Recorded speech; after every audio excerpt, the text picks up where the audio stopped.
So we see dates on food all the time, right? Use by this date or best by this date. But what do they really mean in terms of food safety? Our expert Mike Hils is here to fill us in and chat about how to cook safely at home, whether you're headed out to a tailgate or cooking Thanksgiving dinner. Plus, do you think a pumpkin is a type of squash? Is chili a soup?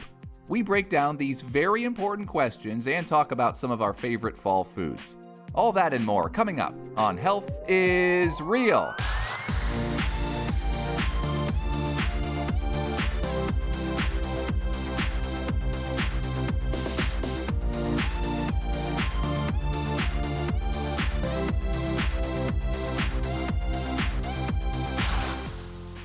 Come on in, stay a while. Andrew Stinson alongside Angela Taw here. The name of the podcast is Health is Real from Franklin County Public Health, coming to you from Memorial Hall in downtown Columbus.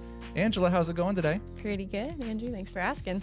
Awesome. And we have another special guest you want to talk about, right? Yes, we have with us today Sharon Nimiel, who is our communication intern. So happy to have her today. I'm happy to be here. Yay. And also our guest today, Mike Hils. He is the registered environmental health specialist here at Franklin County Public Health. How's it going, Mike? Hey, how's good? Good to be here. Thank you. Now, tell us a little bit about what an environmental health specialist does. Perfect. So we're the ones going out into the field, into the community, and really trying to make sure that when you're eating food, swimming, getting a tattoo, or even your yard, if you have a septic system, that it's staying safe. So we're working with operators, schools, restaurants, all kinds of places just to make sure that they're following proper procedure, following the code. Yeah. Really just trying to keep everybody safe. So we're outside all the time. I love it. So it seems like environmental health specialist or registered environmental health specialist is sort of like an umbrella term. Can you tell us what you specifically do at the health department? Yeah, absolutely. So I am just in food safety and school health. So I'm going to the restaurants, grocery stores, daycares, schools, hospitals, any place that sells food for profit, we actually inspect. Wow. Must keep you busy. It's a lot of places. So what made you want to get into this line of work, Mike? Oh, wow. So I had just been looking for a new career. I was in higher ed and just ready for something different. And some friends of mine from grad school entered into environmental health. We all wanted to be professors. That didn't work out for any of us. And that's okay. And they got into environmental health. I never considered it before, and they really enjoyed it. And so they were like, you really should do this. And then a friend of mine is an inspector and was like, I work in food. And I know it's totally different than what you've ever done before, but with your science background, you used to run a concession stand, good observational skills, good people skills, I think you'd really be a good fit. Oh, okay. Well, I was like, all right, let's try it. Something different, something new. That actually sounds pretty exciting. And I guess they really liked my background, and that worked out well.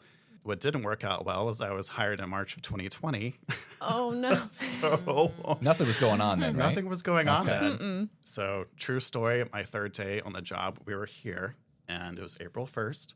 And my boss, Karen, said, we're closing the office, don't come back. And I said, is this an April Fool's joke? Your third day. Third day. She said, no, don't come back. And I didn't see anybody for like 3 months.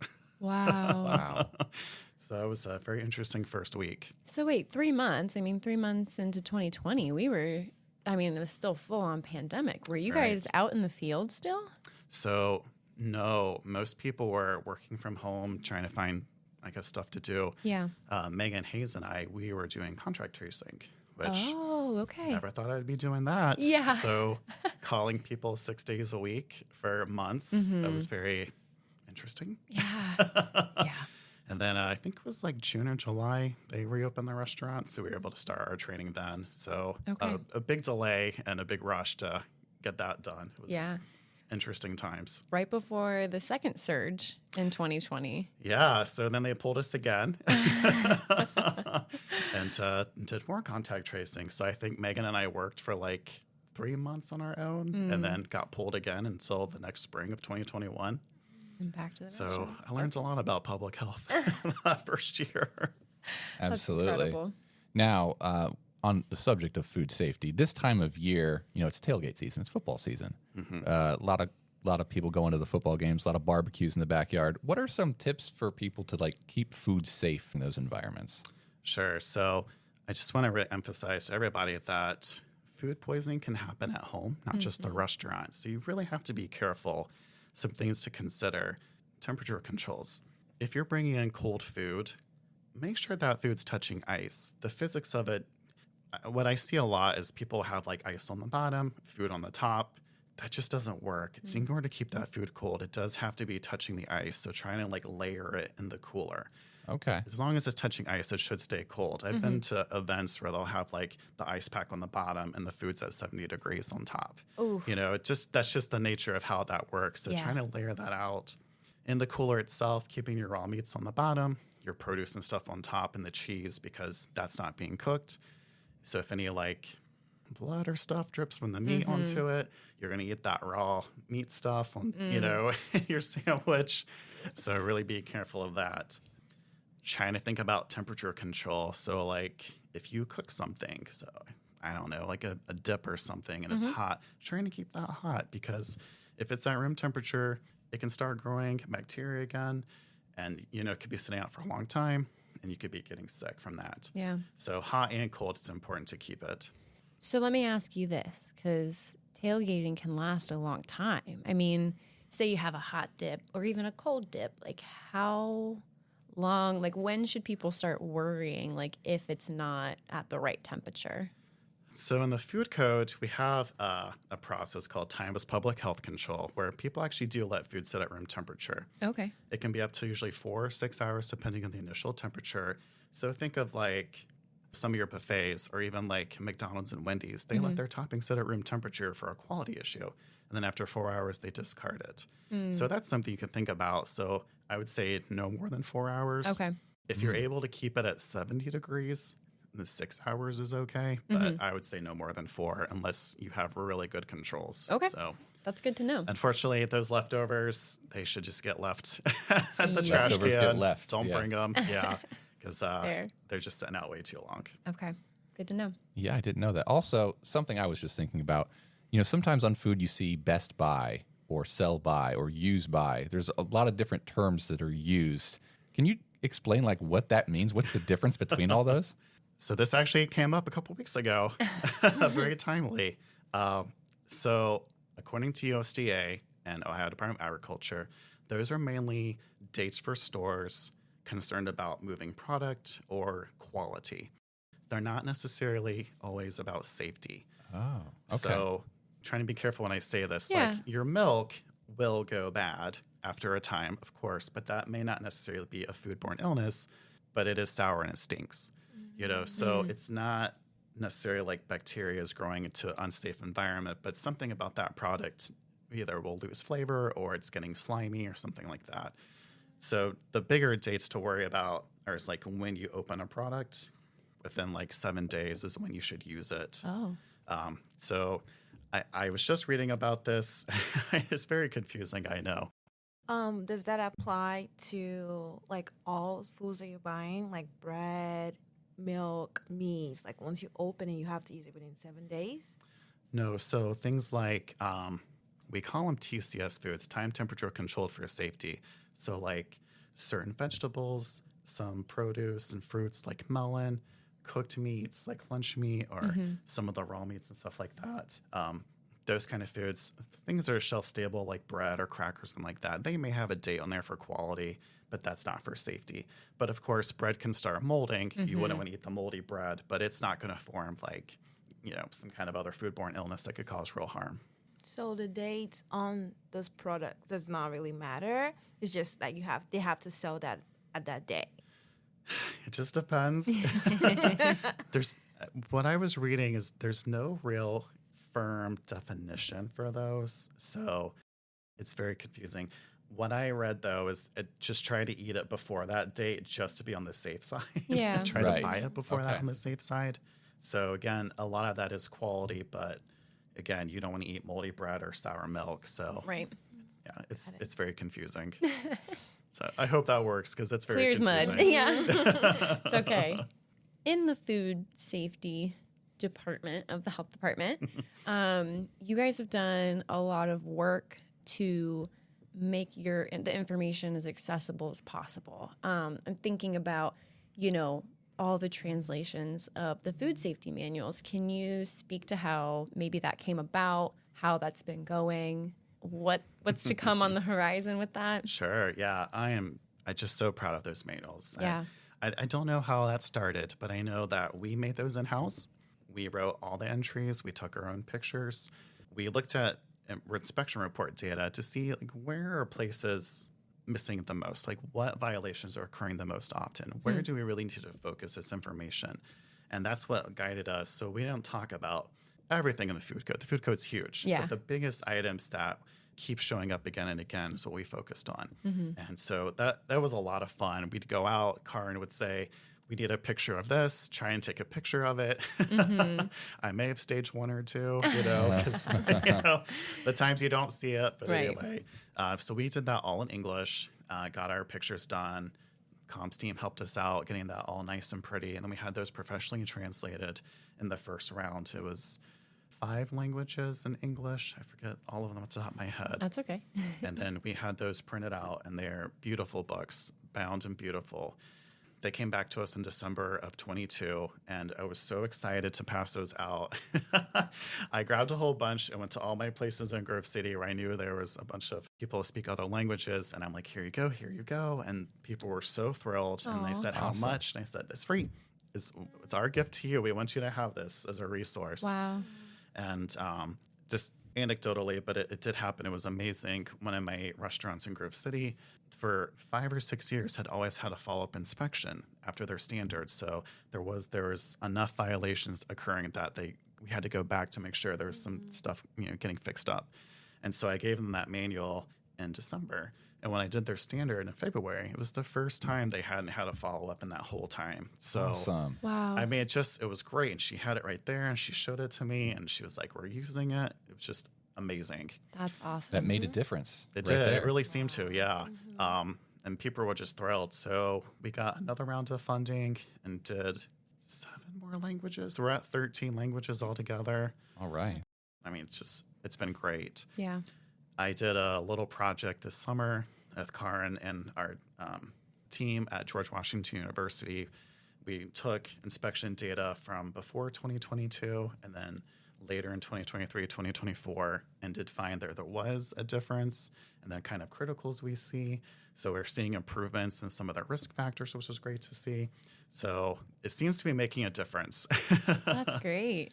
We're doing research with a group called SNET, which is through the CDC, and we are going to apply for a grant to continue doing work in this field because it seems to be making a difference, and I'm just so proud of it and the impact it's made. That's awesome. Well, in terms of food safety, I came from Nigeria, and growing up, most of our food practice was you make a bunch of food because we have a lot of families. So you make a bunch of foods, we cook, and like the U.S. that we have constant electricity. We didn't have that, so our refrigerators are not the best for storing food. But back then, I never thought about it. We never thought about it. So we either warm up our food constantly, or we turn on our generator. And I think I carry that same practice coming to the U.S. So I don't really think about cross-contamination when it comes to food. I just make my food. I make a big bunch of food like rice, put it in my fridge, and eat it. I don't really think about temperature. I don't think about things. I think one of the new things I even learned was thawing, food. Thawing food. And my roommate was telling me, you can't put your meat and cut your meat in the same, place where you're cutting your vegetables. And I was like, bro, I do this all the time. None of this ever happened to me, honestly. So, why are you telling me, giving me rules and regulations of how I'm supposed to cook my food? So I just wanted to ask you, how do you balance, public safety and cultural practices? Because there's just a lot of people who come from other countries and come here, they don't really think much about, food safety. So, how can we, continue to promote, education about it to others? So it's one of the interesting parts about this job is that what I've had to realize is that when it comes to food, everybody cooks at home. Everybody does this all the time. and trying to remember that cooking at the professional level is different than at home. You know, like my mom puts the chicken behind the faucet in their kitchen and it stays there until it's thawed. You know, she laughs when I wipe the counter off with bleach. I mean, all this stuff that I used to do all the time that I never thought about. I worked in a concession stand years ago, and the stuff that we did, I'm just aghast, you know, because we didn't know, you know. Our inspector just didn't catch us, I guess, and people just didn't have that, you know, just all kinds of things that we didn't think about. And so when I'm going to different kinds of restaurants, whatever that ethnicity, I just try to remember or remind people that the food code is for like business, because our main concern is preventing foodborne illness outbreaks. And what you do at home, I'm okay with that. And I understand we have our, you know, our practices and our traditions, but in the restaurants, these things are to show you like this is the most likely to prevent a foodborne illness outbreak. So trying to remind people that what you do at home is great, but here at the restaurant, it does have to be the food code, because just we know from science and studies, this is the best way to prevent that outbreak. So always trying to remind people, this is why, really trying to explain the science of it, not just because we say, you know, there is a reason for it. Right. We have science that we give out and go through and explain it. The food safety manuals, of course, we just talked about, really trying to explain those things too. One thing I started doing for my inspections, if I felt like there was a language barrier, I call an interpreter. And so we're able to communicate better that way. And I can like explain with the interpreter, like what I'm trying to show.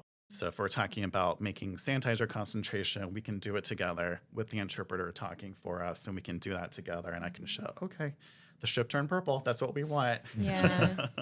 That's cool that there's like multiple layers to help with like any communication barriers. You know, you have, like we just talked about, like the food safety manuals translated. You have an interpreter on the phone. Like you're really trying to get that information to everyone in a way that they understand. And that's really sweet.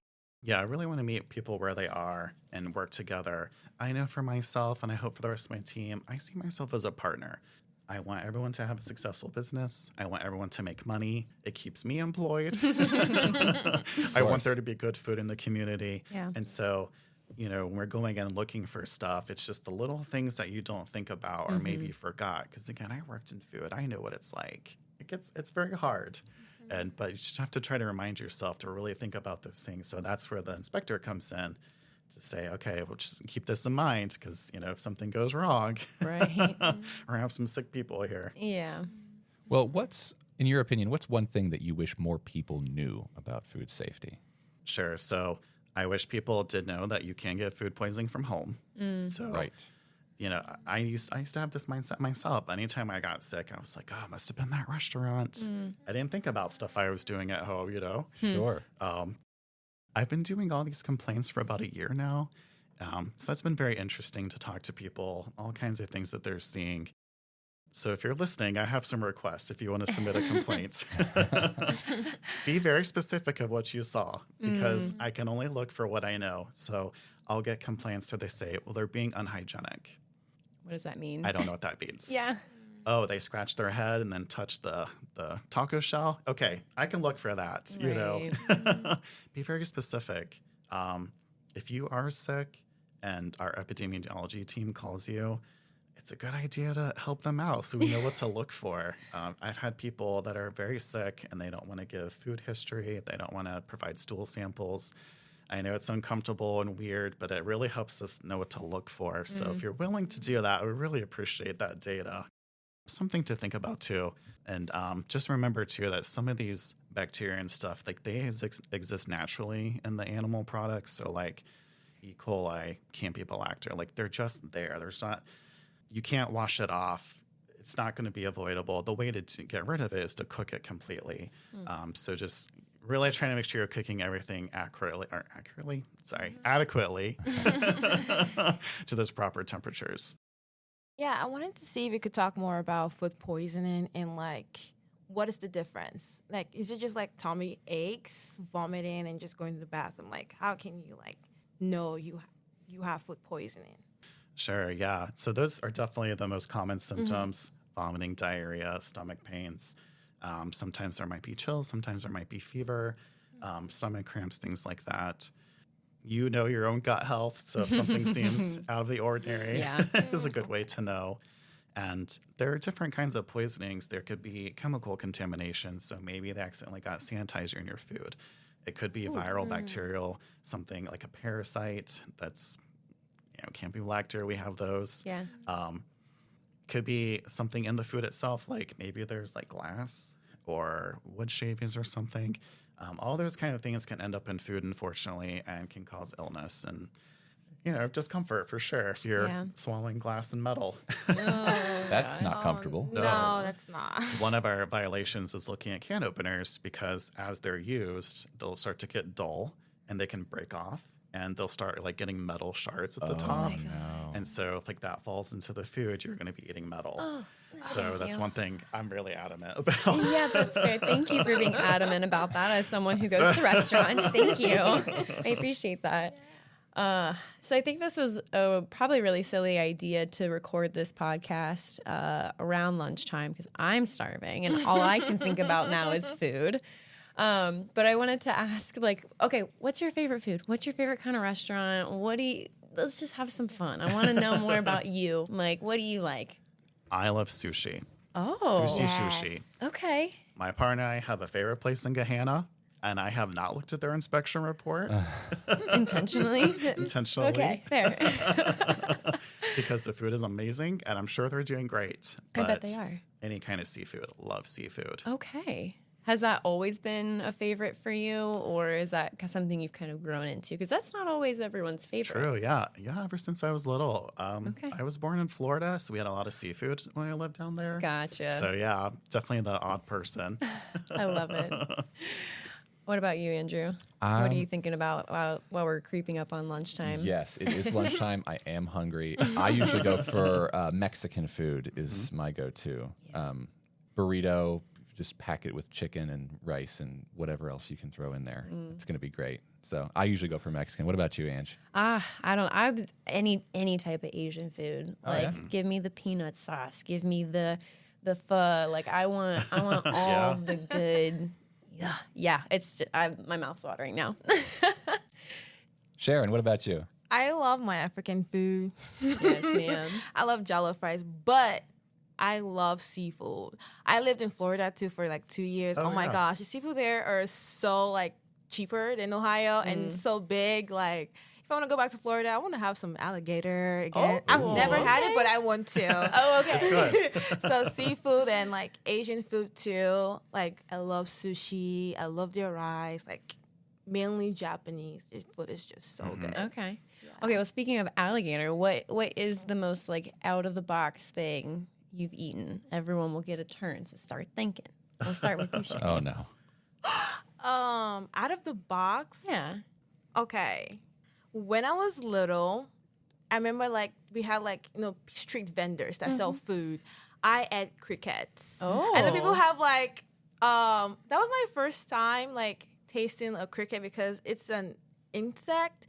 But I was actually very encouraged to hear that some countries actually are promoting people to eat like crickets because it's very healthy and have like a lot of protein than even meat. So I'm like, wow, I want to have crickets again, but I haven't had it because people be like, why are you eating like that? I feel like it'd be really crunchy.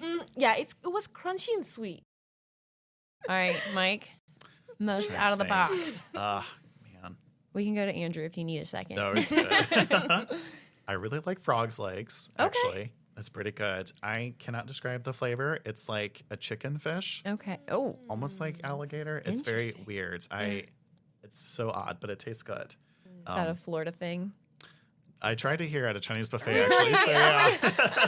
I was like, that just feels, I don't know, like bullfrog, swampy, that's where my mind went. But it's funny.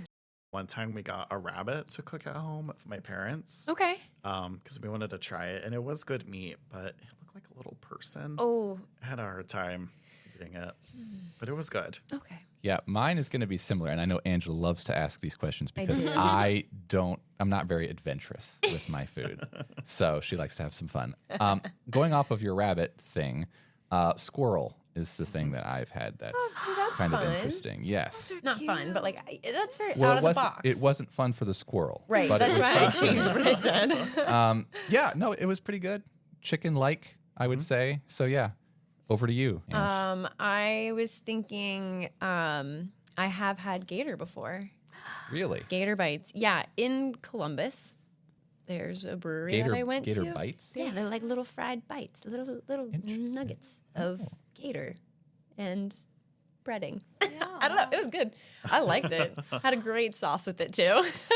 I had like a team meeting dinner one time and went to this, was it like a Mexican restaurant over at Grandview, and they had like horse meat. Whoa. Now I Really? remember, that's another strange thing I ate. I was like, horse meat? People Whoa. actually eat horses too. Okay, so this is I'm shocked by how many of these things have happened in Ohio. That like we have all tried in Ohio. Like the most non-exotic place.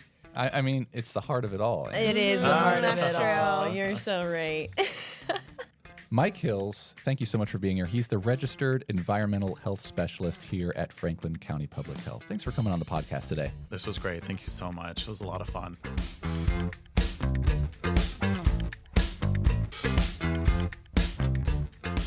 So Andrew, the weather is changing, which is getting cold, getting weird. Cold mornings, hot afternoons. It's weird. It's hard to know. Is it soup season yet? I'm not sure what soup season is. What do you mean? It's the season for soups. I mean, you can eat soup all year round, right? Can you? I think it's physically possible to ingest soup in the physically summer. possible, I think certainly. so.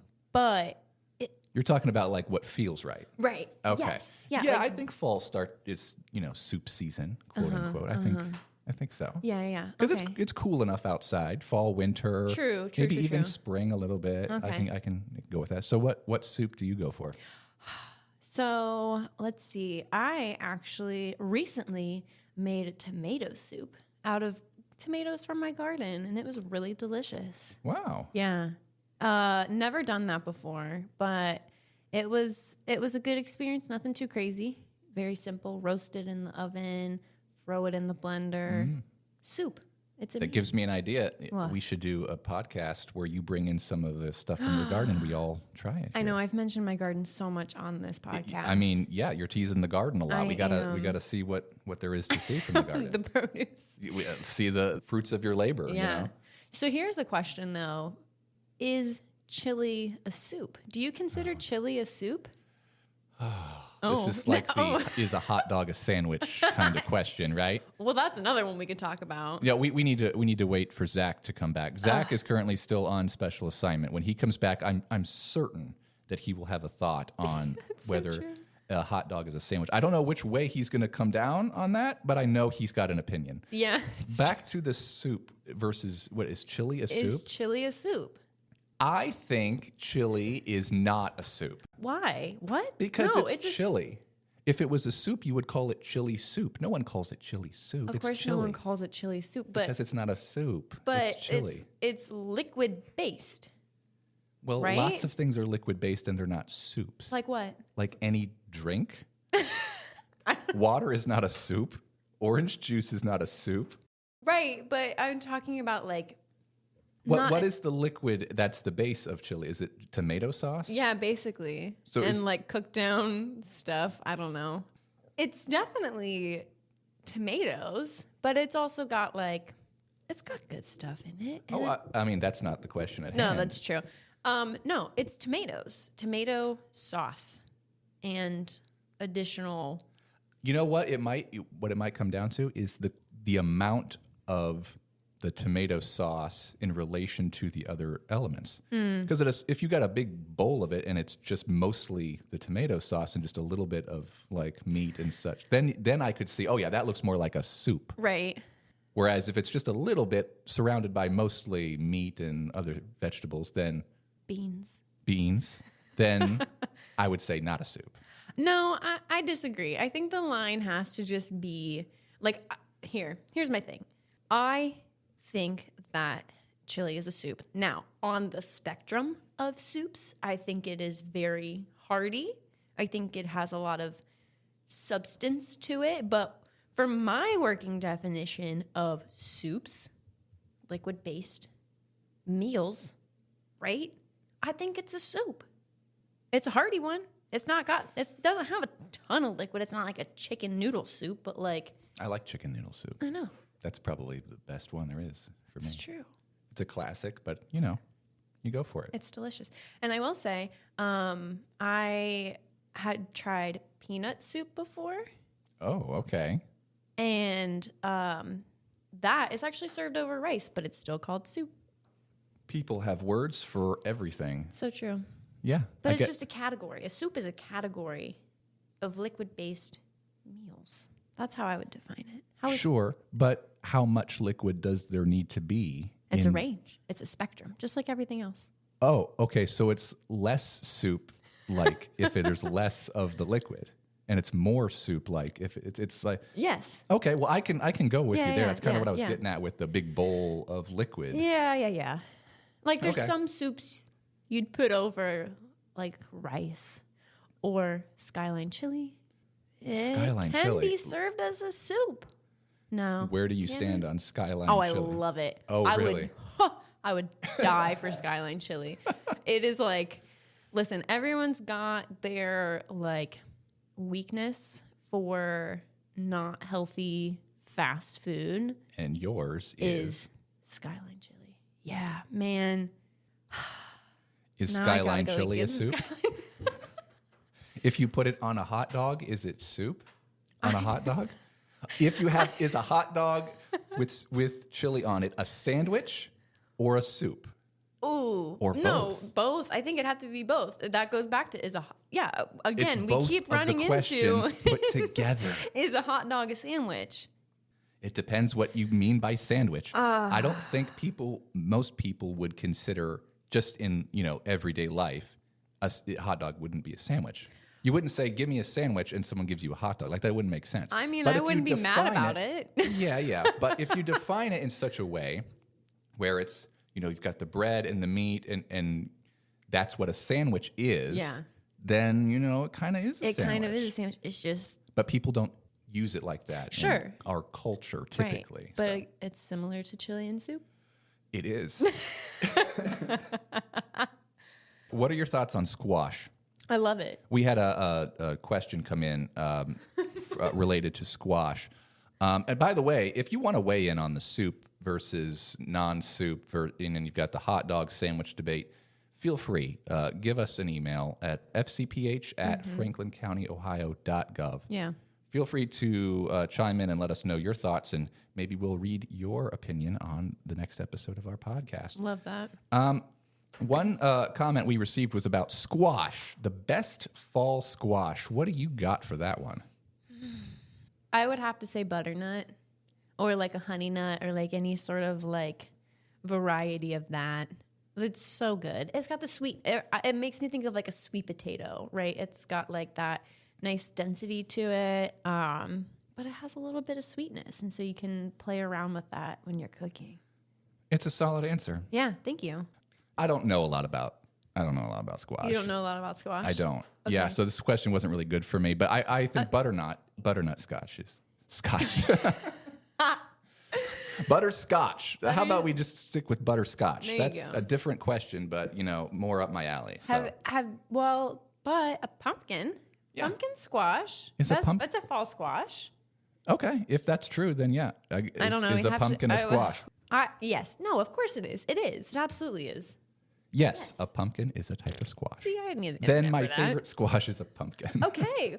What's your favorite thing to cook or bake with a pumpkin? Pumpkin pie for sure. Really adventurous of you. I know. I'm really venturing out into the unknown. I mean, what would you say is your favorite thing to do with a pumpkin? Wow, for all the flack I just gave you, I really don't have a much better answer. Oh, funny how that works.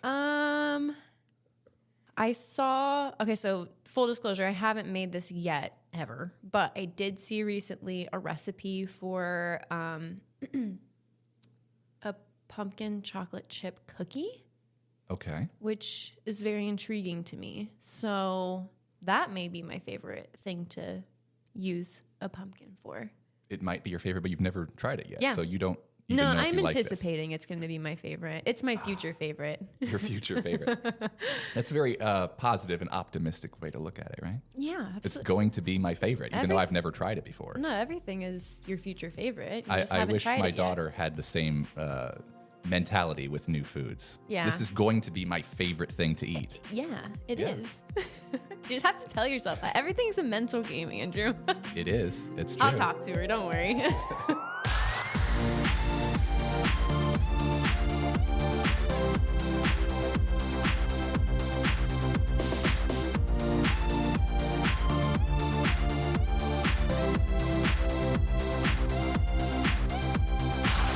Thank you for listening to the Health is Real podcast from Franklin County Public Health.